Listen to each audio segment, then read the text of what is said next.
In this video, we're going to learn how to rename files all at the same time. So we've talked previously about right-clicking on any file.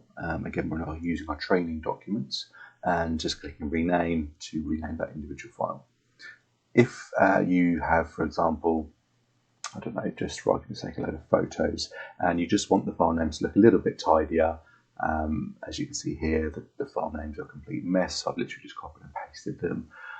It doesn't look pretty, it doesn't look very organized.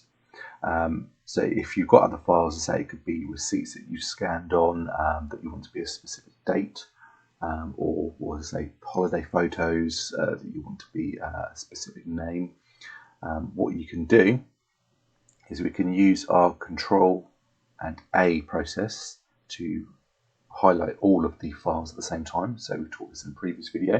You click on any of the files, hold down the Control button on the keyboard, bottom left, and hit the A button once. Highlights all of the documents at the same time. Then all we're going to do now is to right click on anywhere that's blue. We're going to rename. So in this instance, because I right clicked on the third one down, it's doing this one for me to rename. Again, this is really, if you're not concerned about what the naming convention is, it doesn't matter which one you click on, and you'll see why in a moment. If you want something very specific and you want, for example, a name and then maybe a date, this process probably wouldn't work particularly well for you. This is really just for tidying up more than anything.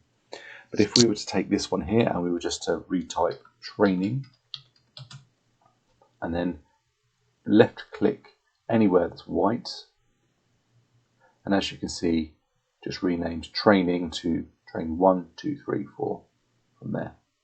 So as I say, this isn't necessarily if you've got important documents that need to be in a very, very specific order, probably not particularly useful, but if you've got a whole host of files in your folder, be it photos or whatever it is, and you just want them to be a little bit tidier, so you want to maybe rename them all Spain and then in numbers rather than, you know, DSI or IMG and a bunch of numbers that don't really mean anything. This makes the whole process a lot quicker for you.